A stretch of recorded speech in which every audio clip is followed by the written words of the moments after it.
तो गाइस पंजाब के जलंधर गांव में बंटी नाम का एक लड़का रहता था। उसका एक रूटीन था कि वो हर रोज मॉर्निंग वॉक के लिए जाता था। वो अक्सर मॉर्निंग वॉक के लिए अपने घर से काफी दूर निकल जाया करता था। फिर खेतों और जंगलों का चक्कर लगाने के बाद वो अपने घर वापस आ जाता। अब एक दिन बंटी मॉर्निंग वॉक के लिए जब थोड़ी अलग जगह पर निकल जाता है तो वो देखता है कि एक रास्ते में बहुत बड़ा पत्थर रखा हुआ था, जिसे देखकर बंटी पहले तो ये सोचने लगा कि आखिर इतना बड़ा पत्थर इस रास्ते में आया कैसे। फिर ज्यादा सोचे बिना बंटी पत्थर की साइड से हटकर घर की तरफ जाने लगा। बट जैसे ही वो आगे बढ़ता है तो अचानक पीछे से उसको कहीं से ठक ठक की आवाज सुनाई देती है।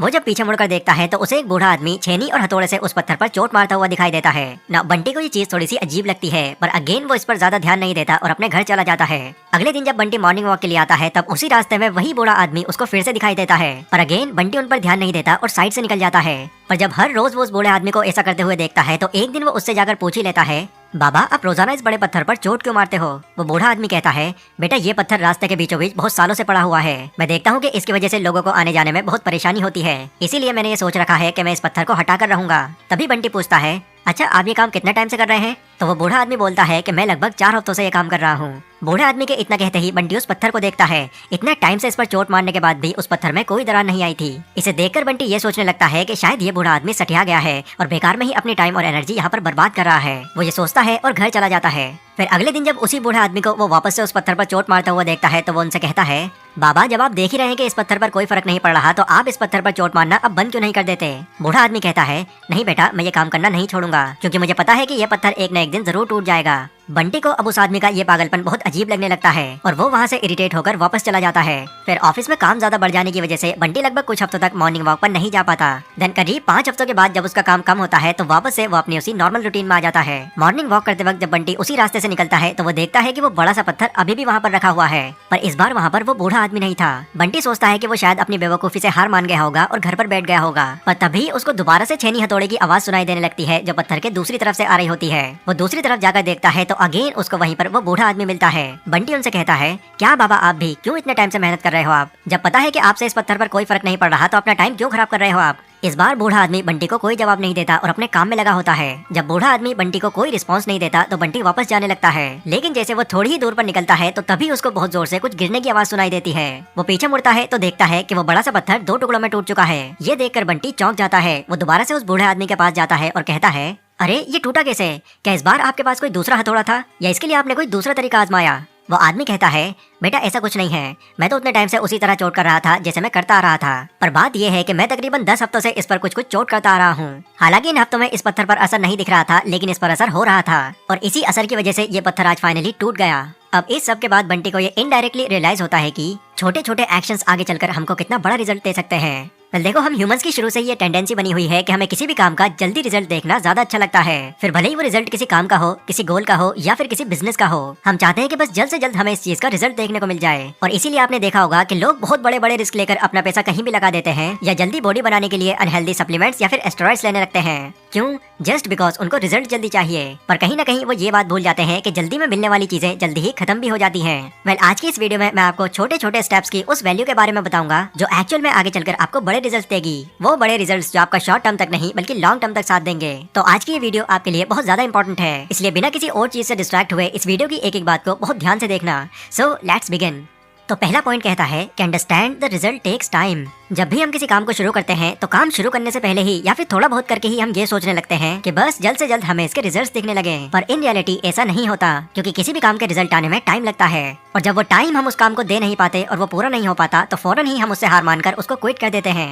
एग्जाम्पल, मान लीजिए कि आपका वेट थोड़ा बढ़ गया है और आप अपना वेट घटाना चाहते हैं, जिसके लिए आप जिम ज्वाइन कर लेते हैं। अब 1-2 हफ्ते के बाद जब आप खुद को मिरर में देखते हैं तो आप मेजर करते हैं कि आप पर कोई फर्क नहीं पड़ा, जिसकी वजह से आपको ये लगने लगता है कि यार जिम जाना और वर्कआउट करना मेरे बस की बात नहीं, क्योंकि इससे तो मेरी बॉडी में कोई बदलाव ही नहीं आ रहा, और ये सोचकर हम जिम को क्विट कर देते हैं। पर क्या सच में जिम जाना या वर्कआउट करना टाइम वेस्ट करना है? बिल्कुल नहीं, राइट। सिर्फ हमें वर्कआउट करने से जो पेन होता है, जब उसका रिजल्ट हमें देखने को नहीं मिलता तो हम खुद ही गिव अप कर देते हैं। लेकिन इंटरनली हमारी बॉडी में चेंजेस आते हैं, बट शुरुआत में वो चेंजेस इतने माइनर होते हैं कि उनका हमको पता ही नहीं चलता, पर धीरे धीरे उस पर कंसिस्टेंसी से काम करते रहने पर रिजल्ट अपने आप ही दिखने लगता है। जो कहानी मैंने आपको बताई थी, उस कहानी के अंदर भी उस बूढ़े आदमी ने कई दिनों तक उस पत्थर को लगातार चोट मारी थी, तब कहीं जाकर उसको कुछ फर्क पड़ा और वो टूट गया। ठीक वैसे ही हमें भी इस रियलिटी को समझना चाहिए कि किसी भी एक्शन का रिजल्ट आने में टाइम लगता है। अगर आप इस पर कंसिस्टेंसी से काम करते रहेंगे तो एक दिन आपको आपका रिजल्ट जरूर मिलेगा जैसा आप चाहते हैं। दूसरा रूल कहता है take massive actions every day. अगर कोई इंसान कोई गोल सेट करता है और फिर वो ये सोचता है कि वो ज्यादा टाइम तक इस पर काम करने के बजाय इसको जल्दी खत्म कर लेगा, तो वो वहीं से ही अपने उस गोल को और मुश्किल बनाना शुरू कर देता है, क्योंकि कहीं ना कहीं उसके माइंड में ये बात बैठ जाती है कि इसके लिए उसको बहुत ज्यादा काम करना पड़ेगा, जो उसे स्टार्टिंग में ही उस काम से बोर करने लगता है और उसके लिए मुश्किल खड़ी करने लगता है। एग्जाम्पल देखें तो मान लीजिए कि आप अपनी इनकम या सैलरी में से अपने कुछ पैसे अपने फ्यूचर के लिए सेव करने की सोचते हैं। अब ऐसे में अगर आप अपनी इनकम का 60 से 70% सिर्फ अपनी सेविंग्स में ही डालने लग जाओगे, तो अपने बाकी खर्चों को मैनेज कर पाना आपके लिए बहुत मुश्किल हो जाएगा। बट वहीं अगर आप अपनी इनकम का सिर्फ 5 से 10% ही सेविंग्स में लगाएंगे, तो इससे आपके बाकी खर्चों पर भी ज्यादा फर्क नहीं पड़ेगा और आपका पैसा भी सेव होता रहेगा। इसलिए जल्दबाजी के चक्कर में अपना गोल खराब कर देने की बजाय आप उस पर छोटे छोटे और मैसिव एक्शंस लें, ताकि आपका भी उस गोल पर फोकस बना रहे और आपका गोल भी पूरा हो जाए। तीसरा रूल कहता है कि take action in right direction. अब कई बार ये भी होता है कि लोग एक गोल सेट करने के बाद उस पर एक्शंस भी लगातार लेते हैं, पर फिर भी उनको वो रिजल्ट नहीं मिल पाता जैसा उन्होंने सोचा था।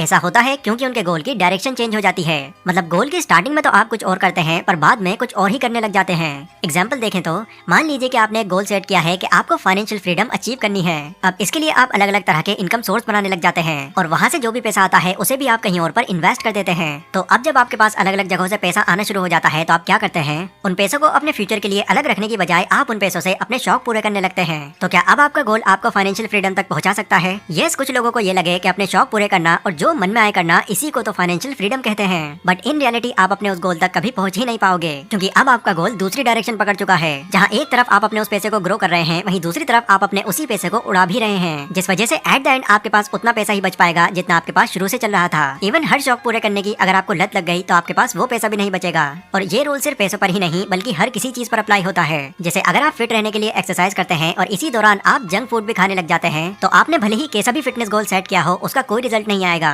इसलिए जो भी गोल आपने पहले सेट किया है, सिर्फ उसी को ध्यान में रखकर अगर आप एक्शंस लेते हैं, तो यकीनन आप अपने उस गोल को बिना किसी एक्सटर्नल डिस्ट्रैक्शन के भी अचीव कर सकते हैं। सिर्फ रेगुलर बेसिस में आप अपने गोल पर थोड़ा थोड़ा ही सही पर एक्शन लेते हैं, तो कुछ ही टाइम बाद आपको आपके काम का अनएक्सपेक्टेड रिजल्ट देखने को मिल जाएगा।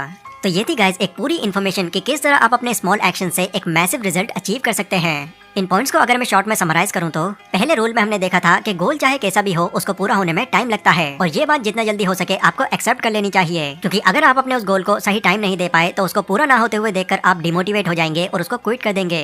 दूसरे रूल में हमने देखा था कि अगर आप कोई गोल सेट करके उस पर लिमिट से ज्यादा काम करने लगेंगे, तो यकीनन आप इससे अपने ऊपर बहुत ज्यादा प्रेशर डाल लेंगे, जिससे अगेन कुछ ही टाइम में वो सब आपको बोरिंग लगने लगेगा और अगेन आप उसको क्विट कर देंगे। इसलिए बिना ज्यादा हड़बड़ी में आए आपको बस अपने उस गोल पर एक पर्टिकुलर टाइम के लिए काम करते रहना है। तीसरे रूल में हमने देखा था कि कई लोग शुरुआत में गोल सेट करके उसे धीरे धीरे अपनी आदत की वजह से बदलना शुरू कर देते हैं, जिससे कहीं ना कहीं वो अपने उस गोल में भटक जाते हैं। इवन बाद में तो उनको ये भी याद नहीं रहता कि उन्होंने एक्चुअल में कौन सा गोल सेट किया था। इसलिए जो भी गोल आपने शुरुआत में सेट किया है, सिर्फ उसी गोल को ध्यान में रखकर आपको एक्शंस लेने हैं, ताकि आगे चलकर आपके उस गोल में कोई बदलाव ना आए और एक टाइम आने के बाद आप उसको अचीव कर लें। ये वीडियो गाइस अगर आपको थोड़ी भी इन्फॉर्मेटिव लगी हो, तो इसको लाइक और शेयर जरूर करें। इसी के साथ कमेंट सेक्शन में आप लोग मुझे बता सकते हैं कि अगली वीडियो आप कौन से टॉपिक पर चाहते हैं। पर आज की इस वीडियो में बस इतना ही। मिलता हूँ अपनी अगली वीडियो में, तब तक के लिए stay safe, stay healthy, take care.